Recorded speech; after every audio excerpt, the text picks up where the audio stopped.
മയ്യിത്തിനെ മറമാടിയതിൻ്റെ ശേഷമുള്ള തൽഖീനോത്ത്, അതുപോലെ മയ്യിത്തിൻ്റെ ഖബറിൻ്റെ സമീപത്ത് തന്നെ അല്പസമയം അവിടെ നിന്നുകൊണ്ടുള്ളതായ പ്രാർത്ഥനകൾ, ഇതൊക്കെയാണ് നമ്മൾ ഇന്നലെയൊക്കെ സംസാരിച്ചത്. കുറേ സമയം അവിടെ നിന്ന് ഏകദേശം 75 മിനിറ്റുകൾ തഖരീബൻ മയ്യിത്തിന് സമാധാനം ചൊരിയാൻ വേണ്ടിയിട്ട്. ഒറ്റക്ക് കിടത്തി പോകുന്നതല്ലേ, അപ്പോൾ അതുകൊണ്ട് മാലാഖമാർ, അള്ളാഹുവിൻ്റെ ദൂതന്മാരാകുന്ന മലക്കുകൾ വന്നുകൊണ്ടുള്ള ചോദ്യം തുടങ്ങുന്ന സമയമാണ്. ആദ്യമായി ചോദിക്കുന്നത് അള്ളാഹു സുബ്ഹാനഹു വ തആല അവൻ്റെ നിസ്കാരത്തെക്കുറിച്ചുള്ള ചോദ്യങ്ങളുണ്ടാവും. അള്ളാഹു ആരാണെന്നും നിൻ്റെ നബി ആരാണെന്നും നിൻ്റെ ഇമാം ആരാണെന്നും നിൻ്റെ ഖിബ്ല ഏതാണെന്നും നിൻ്റെ സഹോദരന്മാരാരാണെന്നും സഹോദരിമാരാരാണെന്നൊക്കെയുള്ള ചോദ്യങ്ങൾ അത് ഉണർത്തിക്കൊടുക്കുകയാണ് ഈ തൽഖീൻ. ഖബറിൻ്റെ പുറത്ത് ഇങ്ങനെ ഇരുന്നിട്ട് മൻ റബ്ബുക വമൻ നബിയുക വമാ ദീനുക വമാ ഖിബ്ലതുക വമൻ ഇഖ്വാനുക വമൻ അഖവാതുക ഫഖുൽ ലഹുമാ ബിലിസാനിൻ തൽഖിൻ ഫസീഹിൻ ബിലാ ജസഇൻ വലാ ഫസഅ അല്ലാഹു റബ്ബി മുഹമ്മദുൻ സല്ലല്ലാഹു അലൈഹി വസല്ലം നബി തുടങ്ങിയതായ ചോദ്യങ്ങളും ഉത്തരങ്ങളും ഇങ്ങനെ പറഞ്ഞു കൊടുക്കാം. ഇന്ന് ഖുർആനിലെ തെളിവുണ്ട്, ഫദക്കിർ ഫഇന്ന ദിക്റ തൻഫഉൽ മുഅ്മിനീൻ, ഓർമ്മപ്പെടുത്തി കൊടുക്കുക. അപ്പോൾ ആ മയ്യത്തിന് അതൊക്കെ കേൾക്കാൻ കഴിയും. മയ്യത്തിന് ചെരുപ്പടിക്കാലിൻ്റെ ശബ്ദം വരെ കേൾക്കുന്ന. ഇവിടുന്ന് അങ്ങോട്ട് സലാം പറഞ്ഞാൽ ആ സലാം അവർ മടക്കും. അസ്സലാമു അലൈക്കും ദാറ ഖൗമിൻ മുഅ്മിനീൻ വ ഇന്നാ ഇൻഷാ അല്ലാഹു ബിക്കും ലാഹിഖൂൻ. അപ്പോൾ അതെല്ലാം നമ്മൾ പറഞ്ഞു കഴിഞ്ഞു. അപ്പോൾ കുറച്ച് നേരം നിൽക്കുക എന്നുള്ളത് അത് വളരെ ഇമ്പോർട്ടൻ്റാണ്. യംകുസ സഅതൻ ബഅദ തമാമി ദഫൻ, മറമാടൽ കഴിഞ്ഞതിൻ്റെ ശേഷം പെട്ടെന്ന് പോരരുത് എന്നാണ്. അല്പസമയം അവിടെ താമസിക്കണം. ബന്ധുക്കളൊക്കെ കൂടിയിട്ട് അവിടെ താമസിക്കും. എന്നിട്ട് യുലഖിനുഹു, തൽഖീൻ ചൊല്ലിക്കൊടുക്കും. വയദ്ഉ ലഹു, മയ്യിത്തിന് വേണ്ടി ദുആ ചെയ്തു കൊടുക്കും. വയസ്അലു ലഹു തസ്ബീത്ത്, തസ്ബീത്ത് ലാസ്റ്റാ. നമ്മളൊക്കെ ആദ്യം തസ്ബീത്തില്ല. എന്നാൽ ശരിക്ക് വേണ്ടത് എപ്പോഴാ? തസ്ബീത്ത് ലാസ്റ്റാ. അല്ലാഹുമ്മ സബ്ബിത്തുഹു ഇൻദ സുആൽ അല്ലാഹുമ്മ അൽഹിംഹുൽ ജവാബ് എന്നത് മറമാടൽ കഴിഞ്ഞതിൻ്റെ ശേഷം അവിടെ നിന്നുകൊണ്ട് ഇങ്ങനെ ചൊല്ലിക്കൊണ്ടേയിരിക്കണം. ഒരു ഒട്ടകത്തിനെ അറുത്ത് അതിൻ്റെ മാംസം ദാനം ചെയ്യുന്ന സമയം ആണ് കിതാബിലൊക്കെ കാണുന്നത്. മിഖ്ദാറു ദബ്ഹി ജസൂരിൻ വതഫ്രിഖത്തി ലഹ്മിഹി, ഒരു ഒട്ടകത്തിനെ അറുത്ത് അതിൻ്റെ ഇറച്ചി ദാനം ചെയ്യുന്നതായ സമയങ്ങളിൽ അവിടെ കൂടി നിൽക്കണം. കിടങ്ങഴയിൽ ഒരു വലിയ രാജാവുണ്ടായിരുന്നു, KC അബ്ദുള്ള ഹാജി, അല്ലാഹു തആല സ്വർഗം കൊടുക്കട്ടെ. മരണപ്പെട്ടതിൻ്റെ ശേഷം പിന്നെ അവിടെ അരി വിതരണമായിരുന്നു, പൈസയും വിതരണം. വന്നുകൂടി ആളുകൾക്കൊക്കെ കാശ്, ഒരുപാട് പൈസ വന്നുകൂടി ആളുകൾക്കൊക്കെ വലിയ ലോറിയിൽ അരി കൊണ്ടുവന്നിട്ട് അത് വിതരണം ചെയ്യായിരുന്നു.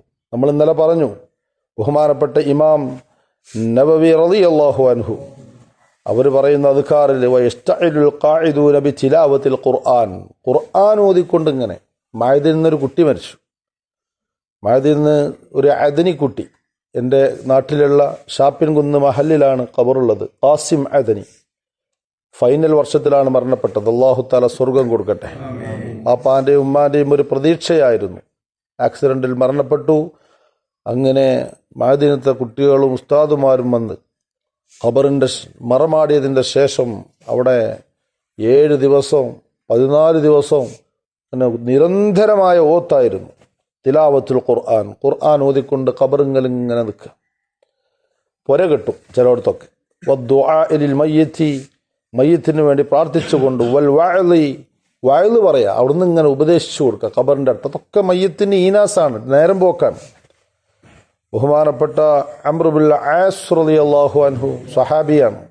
വഫാത്താകുന്ന സമയത്ത് വസിയത്ത് ചെയ്തിരുന്നു എന്നാ, എൻ്റെ ഖബറിൻ്റെ അടുത്ത് വന്നിട്ട് എല്ലാവരും ഓതിയിരിക്കണം, അതെനിക്ക് ഈനാസ് ഉണ്ടായിരിക്കും, എനിക്ക് നേരം പോക്കാക്കാൻ വേണ്ടി ഓരോന്ന് ഓതിക്കൊണ്ടിരിക്കണം. പാലക്കാട് ജന്നത ഹസനിയയിൽ തൗഫീഖ് അൽ ഹസനിയ അടുത്ത് മരണപ്പെട്ടു. മയ്യത്ത് മറമാടിയതിൻ്റെ ശേഷം അവരുടെ ശിഷ്യന്മാർ അവിടെ നിന്നെല്ലാം കൂടിയിരുന്നിട്ട് മൗലിദും ഖുർആനോത്തും ഇങ്ങനെ, അതവിടെ പറഞ്ഞത് അഹ്ലുൽ ഖൈരി വ അഹ്വാലിസ് സ്വാലിഹീൻ, സ്വാലിഹീങ്ങളുടെ കഥകൾ പറഞ്ഞു കൊടുക്കുക. അതന്നെ മൗലിദ്. മൗലിദ് ഓതി ഇങ്ങനെ സമയം കഴിച്ച് മയ്യത്തിന് വേണ്ടി ഈനാസ് ഉണ്ടാക്കി കൊടുക്കുക. കണ്ടോ? അപ്പം അതുകൊണ്ട് നമ്മളാകുന്ന അഹ്ലുസുന്നത്തി വൽ ജമാഅത്തിൻ്റെ ആളുകൾ, സുന്നികൾ, ഈ ചെയ്യുന്ന കർമ്മങ്ങളൊക്കെയും അത് മയ്യത്തിന് ഉപകരിക്കും എന്നതിന് തെളിവുകൾ ധാരാളമുണ്ട്. അല്ലാഹു സുബ്ഹാനഹു വ തആല നമ്മളൊക്കെ മരിക്കുമ്പോൾ നമുക്കൊക്കെ അങ്ങനെ ഓതിപ്പറയാനുള്ള ഒരു പിൻതലമുറയെ അള്ളാഹു നമുക്കുണ്ടാക്കി തരുമാറാവട്ടെ. അൽഹംദുലില്ലാഹി റബ്ബിൽ ആലമീൻ. اللهم صل على سيدنا محمد وعلى آل سيدنا مولانا محمد. അർഹമുർ റഹ്മാനായ അല്ലാഹ്, ഞങ്ങളിൽ നിന്ന് മരിച്ചു പോയവർക്കൊക്കെ നീ ഖബറിൽ റാഹത്ത് കൊടുക്കണേ റഹ്മാനെ, സന്തോഷം കൊടുക്കണേ റഹ്മാനെ, സമാധാനങ്ങൾ നൽകണേ റഹ്മാനെ. എന്നും ഞങ്ങൾ ഇവിടെ വെച്ച് ദുആ ചെയ്യുന്നതിൻ്റെ ഫലങ്ങളെ അവർക്ക് നീ എത്തിക്കണേ റബ്ബേ. അവരെ ഖബറിൽ നീ ഒറ്റക്കാക്കല്ല അല്ലാ, സൽക്കർമ്മങ്ങൾ കൂട്ടിനിട്ട് കൊടുക്കണേ അല്ലാ. അതുപോലെ ഞങ്ങളുടെ ദുആകൾ, ആമീൻ പറച്ചിലുകളൊക്കെ അവർക്കൊരു വലിയ സന്തോഷമായി നീ എത്തിച്ചു കൊടുക്കണേ റഹ്മാനെ. യാ റബ്ബി യാ അല്ലാഹ്, ഞങ്ങളുടെ ആഖിബത്ത് നന്നാക്കി തരണേ അല്ലാഹ്, ഈമാൻ സലാമത്താക്കി തരണേ റഹ്മാനെ. ദുന്യാവിലും ആഖിറത്തിലും സന്തോഷം നൽകണേ റബ്ബേ. ഈ പ്രഭാത സമയത്തൊത്തുകൂടി നിന്നിലേക്ക് ഉയർത്തിയ കരങ്ങളെ നീ സ്വീകരിക്കണേ അല്ലാഹ്, നീ ഖായിബാക്കി മടക്കല്ല റഹ്മാനെ. അള്ളാഹുവെ, ഞങ്ങളെ പള്ളിയുടെ നിർമ്മാണങ്ങളിലേക്ക് സഹായിച്ചവരെ നീ അറിഞ്ഞുകൊണ്ട് സഹായിക്കണേ അല്ലാഹ്, നിന്റെ പൊരുത്തം നൽകണേ അല്ലാഹ്. അവരതിന് വേണ്ടി കൊടുത്തതിൻ്റെയൊക്കെ സവാബുകൾ അവരവരുടേതായ വീടുകളിൽ നിന്ന് മരണപ്പെട്ടു പോയവരുടെ റൂഹുകളിലേക്ക് നീ എത്തിച്ചു കൊടുത്തവർക്ക് സ്വർഗീയ ജീവിതം നൽകണേ റബ്ബേ. യാ റബ്ബി യാ അല്ലാഹ്, ശരീരം ക്ഷീണിക്കുന്ന രോഗം തരല്ല അല്ലാഹ് റബ്ബേ. നിസ്കരിക്കാനുള്ള ആഫിയത്ത് നൽകണേ റഹ്മാനെ. റബ്ബേ, കുടുംബത്തിൽ ജീവിതത്തിൽ ഒരുപാട് ബറക്കത്ത് ചെയ്യണേ അല്ലാഹ്. പരിശുദ്ധമായ ശഅബാൻ മാസത്തിൽ ബറാഅത്ത് രാവിലേക്ക് ഞങ്ങൾ എത്തിക്കൊണ്ടിരിക്കുകയാണ്. അങ്ങനെ നോമ്പിലേക്കും ഞങ്ങൾ ആരോഗ്യത്തോടെ എത്തിക്കണേ റഹ്മാനെ. റബ്ബനാ അലൈക തവക്കൽനാ വ ഇലൈക അനബ്നാ വ ഇലൈക്കൽ മസീർ. ഫാത്തിറസ് സമാവാതി വൽ അർളി അൻത വലിയുനാ ഫിദ് ദുനിയാ വൽ ആഖിറ. തവഫനാ വ അഹ്ലനാ മുസ്ലിമീന വ അൽഹിഖനാ വ ഇയ്യാഹും ബിസ്സാലിഹീൻ. ആമീൻ ആമീൻ ആമീൻ ബിറഹ്മതിക യാ അർഹമർ റഹീമീൻ. ബിഫദ്ലി സ്വല്ലല്ലാഹു അലാ മുഹമ്മദിൻ സ്വല്ലല്ലാഹു അലൈഹി വസല്ലം. സ്വല്ലല്ലാഹു അലാ മുഹമ്മദിൻ സ്വല്ലല്ലാഹു അലൈഹി വസല്ലം. اللهم صل على محمد يا رب صل عليه وسلم وصل على جميع الأنبياء والمرسلين والحمد